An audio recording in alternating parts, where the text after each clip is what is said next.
A todos, muchas gracias por la invitación. Para nosotros en el Centro Médico a veces es importante el que conozcan lo que estamos haciendo, además de que pues queremos continuar con este vínculo y esta relación que tenemos hoy en día con la máxima casa de estudios.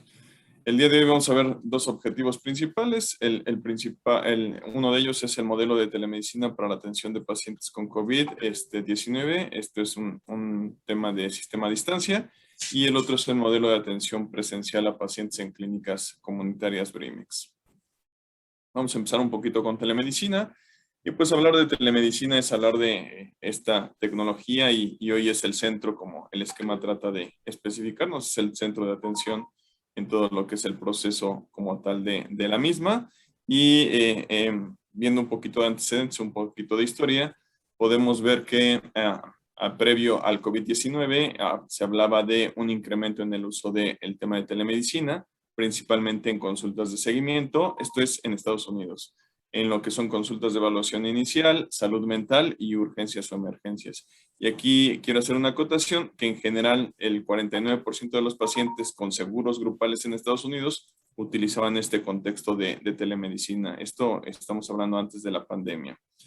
Obviamente se enfrentaban o se enfrentan o nos enfrentamos hoy en día a barreras tecnológicas, tanto pacientes como médicos. En el tema del paciente, estamos hablando un tema de costos en el uso de plataformas tecnológicas.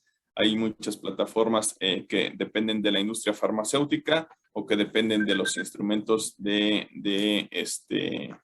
medición, como es da un manómetro o glucómetro, a donde se le da el seguimiento a distancia al paciente, pero también nos encontrábamos con problemas tecnológicos propios de la misma. Y además que había poca aceptación de los pacientes al inicio en este tema de telemedicina. Y en el tema de los médicos y el sistema, pues el costo efectivo en el tema de nuestros modelos, la relación médico-paciente, que de repente existe un mito o existe como este tema de que se pierde, se fortalece, se tiene una situación diferente, y pues lo que buscamos es precisamente esto. Y el registro clínico o de los modelos tanto integrales como de lo que estamos haciendo hoy en Centro Médico ABC. Además de este contexto ante la pandemia COVID-19, el Centro Médico ABC implementamos un proceso de servicio de telemedicina a partir de abril 2020, precisamente para la atención de los pacientes. ¿Qué era lo que buscábamos o cuáles eran nuestros objetivos? Ofrecer un acompañamiento seguro a pacientes con sintomatología leve o moderada, asegurando la continuidad de la atención en casa. 2, proteger al personal de salud disminuyendo las interacciones con pacientes infectados. Y esto para modular el uso de los recursos hospitalarios. Aquí quiero acotar un poquito que, bueno, todos vivimos la pandemia, todos estuvimos al pendiente de estas altas ocupaciones hospitalarias, y lo que hicimos con esta plataforma de telemedicina fue disminuir el ir a un hospital o el que acudieran a unas instalaciones de salud cuando tenían síntomas leves o cuando no era necesario acudir a estos hospitales. Con esta plataforma disminuimos este impacto que de por sí se dio, y bueno, buscamos el disminuir el impacto. Y el tercero y no menos importante, generar investigación con fines epidemiológicos. Más adelante les voy a presentar un poquito lo que logramos y un artículo de investigación que hicimos con uno de nuestros residentes con información de esta plataforma. La herramienta como tal, plataforma Sherpa. Sherpa, ¿por qué? Porque así se llama la industria o la institución que tiene esta plataforma en el sistema. Es un producto de codiseño, a donde obviamente expertos en tecnología, que eso se lo dejamos a Sherpa, y médicos especialistas desde infectólogos, internistas, otorrinos, médicos generales, gastroenterólogos, pediatras, ginecólogos, enfermeras perinatales, trabajamos en la elaboración de esta plataforma precisamente para darle un seguimiento a pacientes con COVID. Y bueno, teníamos que tener el tema de los epidemiólogos y los salubristas para saber cómo comportarnos y cómo manejar esta situación con respecto a la pandemia. Nuestro modelo como tal nos permitió 3 pasos. Primero, hacer un triage. Y este triage, como en cualquier otra organización, el triage te sirve para clasificar al paciente, saber en qué momento de la enfermedad está y sobre eso empezarlo a trabajar.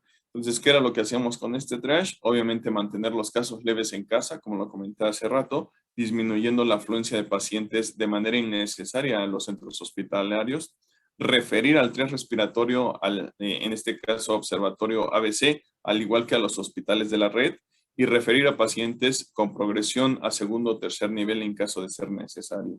Pero lo que hacíamos principalmente es identificar contactos para brindar este seguimiento y prevenir la cadena de contagios. Entonces, además de atender al paciente, nos enfocábamos a la familia.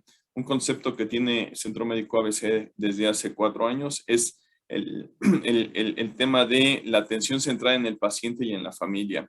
Y hoy con la pandemia y con telemedicina no podemos perder esta oportunidad. Entonces, ¿qué fue lo que hicimos? Además de atender al paciente que tenía la confirmación de COVID o que era sospechoso de COVID, también empezamos a ver sus contactos en este cerco epidemiológico vía telefónica, precisamente para dar un seguimiento. Y identificábamos pacientes asintomáticos, se mandaban a hacer la prueba, salían positivos, les dábamos el seguimiento de acuerdo a nuestro triage y a nuestro modelo de atención que teníamos en telemedicina para el seguimiento. Y aquellos que solamente tenían como este estrés de saber que tuvieron contacto con un paciente positivo, también se les daba un acompañamiento y un seguimiento hasta garantizar que no tenían la aparición de síntomas o que salían negativos a una prueba COVID después de un seguimiento. ¿Qué hacíamos también en este segundo paso? Un seguimiento y una continuidad de la atención. ¿Y qué es lo que hacemos? Valorar diariamente a través de médicos pasantes, médicos internos o médicos tratantes de la institución para el trabajo en conjunto. Identificábamos datos de alarma precisamente que nos permitían tener un foco o calificar de acuerdo al triage a un color y este color nos identificaba cuál era la urgencia o el seguimiento que tenemos que darle. Y por último, lo que hicimos fue un seguimiento también poshospitalario. Algo que hoy hemos trabajado y que se ha platicado ya en muchos foros es estas consecuencias o estos efectos secundarios que dejó el COVID y tratar el síndrome post-COVID de estos pacientes hospitalizados. Y por último, tuvimos un apoyo de médicos de staff. Esto es una supervisión de los voluntarios, la definición de protocolos de atención tanto en casa como el post-hospitalizado, intervención remota para casos complejos o complicados con especialistas, seguimiento de pacientes propios a la plataforma en más o menos un 4% y el apoyo altruista de los pacientes. Algo que el hospital se ha caracterizado es que cuando aparece algún tema de un temblor 2017, la explosión del Hospital Coajimalpa, tratamos o buscamos la atención a estas comunidades vulnerables. Y lo que hacemos es tratar de ayudar, o más bien ayudamos a estas comunidades a través de esto. Y hoy telemedicina no fue la excepción. Buscamos la atención de pacientes a nivel nacional, pero me atrevo a decir que también Latinoamérica. Tuvimos atención de pacientes de Guatemala, pacientes de Venezuela, a los cuales les dimos el seguimiento una vez que supieron que tenían el tema de COVID positivo y este seguimiento precisamente de las familias para garantizar la atención como tal. Nuestro modelo de atención tenía un esquema a donde existe el paciente en casa, el paciente de la familia, tenían un médico de primer contacto asignado y este médico de primer contacto le reportaba un team lead. El team lead es un médico de staff, es un médico titulado. En médicos de primer contacto teníamos médicos pasantes, médicos voluntarios titulados o médicos también de staff del hospital, que eran los que hacían el tema del primer contacto. Y el team lead a su vez le reportaba a un coordinador para estas entregas de guardia. Más adelante vamos a ver un poquito a qué me refiero con entregas de guardia. Entonces, este esquema nos garantizó, esquema piramidal, nos garantizó que en algún momento todos nuestros médicos de primer contacto tuvieran la comunicación entre ellos, de sus pacientes, pero al mismo tiempo teníamos un team lead que era el que daba el seguimiento puntual de todos nuestros pacientes. Y si todos teníamos en algún momento un paciente calificado como rojo, que es el paciente que teníamos que darle un seguimiento de hasta 2 o 3 llamadas al día, el team lead hacía este seguimiento puntual y hacía las recomendaciones específicas. Y el médico de primer contacto tomaba las decisiones, obviamente, de primer contacto y cuando empezaba a tener alguna situación de era necesaria la hospitalización o la referencia, el team lead y el médico de primer contacto tomaban la decisión en conjunto para referirlo a una institución de salud de segundo o tercer nivel. Entonces, más o menos este es el esquema que estuvimos o estamos trabajando hoy con telemedicina en COVID-19. Obviamente, el colaborador de primer contacto tiene un modelo que opera a través del voluntariado. Y bueno, para lograr esto tuvimos que trabajar a través de alianzas con universidades. Trabajamos con la UNAM, West Hill, TEC de Monterrey, UP y la Universidad de La Salle. ¿Y qué es lo que logramos? Que los médicos en formación y además los voluntarios trabajaran en conjunto y pudieran compartir experiencias. Tenían un contacto directo con el paciente. Logramos que la relación médico-paciente, a pesar de estas expectativas de que a telemedicina no se lograba, logramos hacerlo. Había una relación médico-paciente y había una situación a donde el estrés para el paciente se disminuía. Las experiencias formativas a través de las entregas de guardia y discusiones de casos. Todos los días hay una entrega de guardia vía WhatsApp a donde se reporta los pacientes rojos, verdes, amarillos, que es el color que le dábamos de acuerdo a la gravedad. Y lo que hacíamos era el team lead y al final el coordinador del programa se tomaban las decisiones en conjunto para saber qué era lo que podía o lo que debería de seguir con estos pacientes.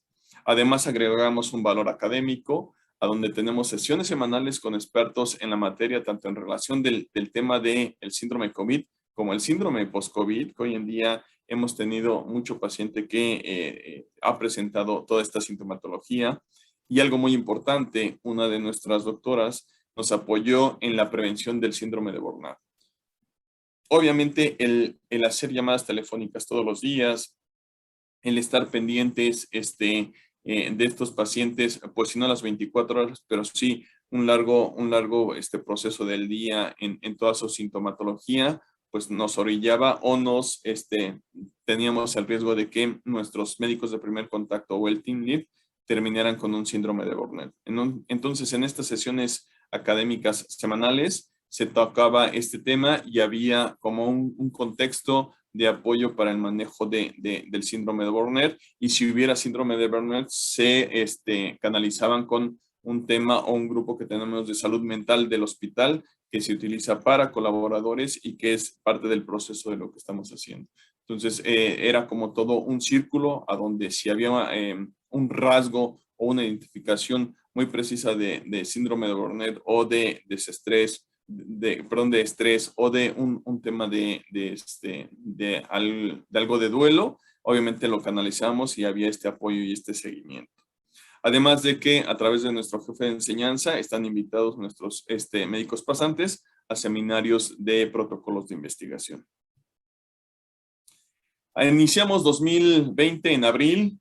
Actualmente llevamos un registro para el día 17 de 8,500 pacientes en la plataforma, de los cuales 3,935 fueron recuperados con el diagnóstico de COVID y 4,566 tuvieron un seguimiento breve y se evitó que ocuparan recursos en el sistema de salud. Estos son como nuestros números al 17 y pues en la gráfica podemos ver que coincide con, las curvas que nos han presentado a nivel nacional y a nivel Latinoamérica principalmente, pero lo más importante es que logramos contener que estos 4,500 pacientes no acudieron a un sistema de salud y saturaran o sobresaturaran lo que ya se tenía. Entonces, parte de los números que logramos con la plataforma de telemedicina. Esto, pues también nos hizo identificar el riesgo para precisamente que se volviera esencial en el manejo de los pacientes en casa. La mayoría de nuestros pacientes con COVID, pues tenían una enfermedad leve o moderada y eso hacía que entre el 3 y el 20% progresaran solamente a una enfermedad grave y crítica. Reportamos en este artículo de revisión y con todas estas situaciones que hoy ya conocemos, que el factor de riesgo que más se presentaba es el sexo masculino, edad mayor a 60 años, que tuvieran comorbilidades, sobrepeso, obesidad, manifestaciones radiológicas anormales y un periodo de inicio entre la progresión y los síntomas. Y bueno, lo que identificamos fue fiebre prolongada, tos, incremento de disnea y malestar general. Eran principalmente los síntomas que presentaban nuestros pacientes y se sumaba la saturación por abajo de 90 y bueno, pensando en una neumonía.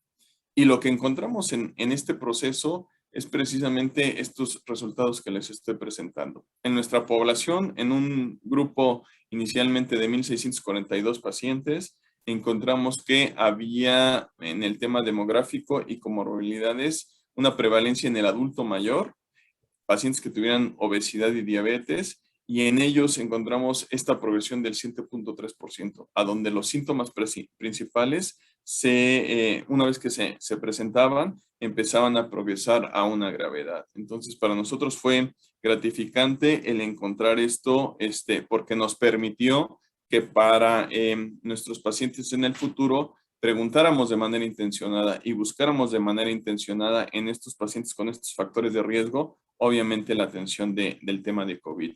Y bueno, destaca el tema de la fiebre, a donde el 21.8% de fiebre elevada, obviamente identificamos que progresaban a un tema de gravedad.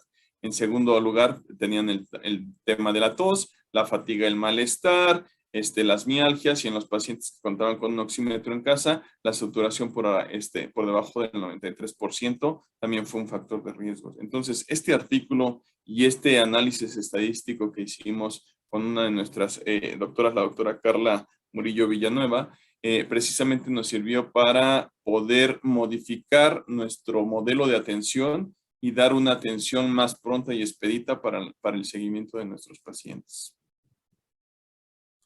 Y bueno, concluimos en el tema de telemedicina que el contacto con el paciente en casa desarrolló una relación médico-paciente que no se conocía y que hoy ya tenemos esta experiencia y este seguimiento. Obviamente nos avivó un poquito de que la tecnología contribuye precisamente a este proceso. Como les comenté al inicio de la sesión, ya se venía haciendo a través de estas plataformas de laboratorios o de instrumental de medición o de seguimiento, o las aseguradoras tenían como este concepto, pero hoy en día podemos decir que ya el tema de telemedicina tiene ya esta experiencia a través de estas plataformas con el Centro Médico ABC. Obviamente no dejamos de hacer una supervisión clínica. La organización, a través del primer contacto o del personal del primer contacto, siempre tuvo una supervisión y siempre ha tenido una supervisión, y si había necesidad de contactar a especialistas de segundo o tercer nivel, lo hacíamos para atender a estos pacientes de manera adecuada. Y bueno, lo que buscamos es replicar este modelo y escalarlo a otras patologías. Uno de los proyectos del Centro Médico ABC es esta experiencia que ya tenemos hoy para la atención de telemedicina en COVID, es replicarla en estos pacientes crónicos, diabetes, hipertensión y obesidad principalmente. ¿Para qué? Para tener un sistema híbrido o un tratamiento híbrido o un seguimiento híbrido con estos pacientes y garantizar que tienes el control, el paciente está en casa, no se traslada tantas veces al hospital, y garantizas que el paciente tenga controles metabólicos o que disminuya el número de veces de estos famosos cuadros agudos por descompensación o estas visitas a urgencias por descompensación. Es como parte de lo que estamos haciendo. En el tema presencial, nuestros médicos pasantes presenciales obviamente van a trabajar en un modelo de atención híbrida, a donde estamos buscando que en las consultas de medicina general, vamos a tener 4 presenciales para estos pacientes y 2 a distancia. Involucramos a los médicos especialistas, a donde vamos a tener consultas presenciales cada 6 meses y a distancia cada 3. Y hoy en día vamos a participar de la mano con estos pacientes en el tema de farmacia, un seguimiento de la farmacopea y un seguimiento de los laboratorios también cada 6 meses. Identificamos ahorita con esta pandemia un tema de factores de riesgo y tenemos una población blanco a la cual tenemos que instaurar este modelo que les estoy presentando precisamente para disminuir los factores de riesgo cardiovasculares que hoy en día con la pandemia pues se vieron incrementados o se vieron reflejados. Entonces empezamos ya a trabajar con estos pacientes a los cuales se les va a dar también un seguimiento a distancia y un seguimiento presencial, precisamente para garantizar su atención. Y no vamos a dejar atrás el tema de educación. Algo que identificamos hoy, tanto en el tema crónicos como en el tema COVID, es el tema educativo. Y es muy importante que tanto el paciente como familia tengan esta educación de manera adecuada, y hoy en día vamos a hacer uso de estas herramientas. El hospital como tal cuenta con un programa que se llama Módul, a donde lo utilizamos para capacitar a nuestros médicos pasantes y a nuestros médicos voluntarios en la atención de telemedicina y en este concepto de COVID. Y hoy en día lo que vamos a hacer es transformar esto para nuestros pacientes. Y entonces el paciente Brimex, a través de esta plataforma, tendrá temas de modelos básicos, tanto de medicina interna, cardiología, geriatría, de lo que es el equipo básico de Brimex, a donde están involucrados médicos generales, pediatras, odontólogos, nutriólogos, psicólogos, enfermeras y trabajo social, y buscando que el paciente tenga esta educación. ¿Para qué? Para garantizar que cuando tengamos una llamada telefónica o un seguimiento de telemedicina, sea más efectiva y que no nos tardemos tanto en estos procesos que en ocasiones pues pueden hacer que el paciente verborreico, la familia con esta verborrea, con este tema de la verborrea, no nos permita avanzar. Entonces, lo que vamos a hacer en estos módulos obviamente es darles las herramientas para que cuando reciban la llamada telefónica, el paciente ya lo capacitamos para tomarse la glucosa, tomarse la presión, saber cómo estuvieron sus signos en el tema de hipertensión, obesidad o diabetes y si hubo algún un tema o alguna situación específica. Pues eso sería todo. Muchas gracias.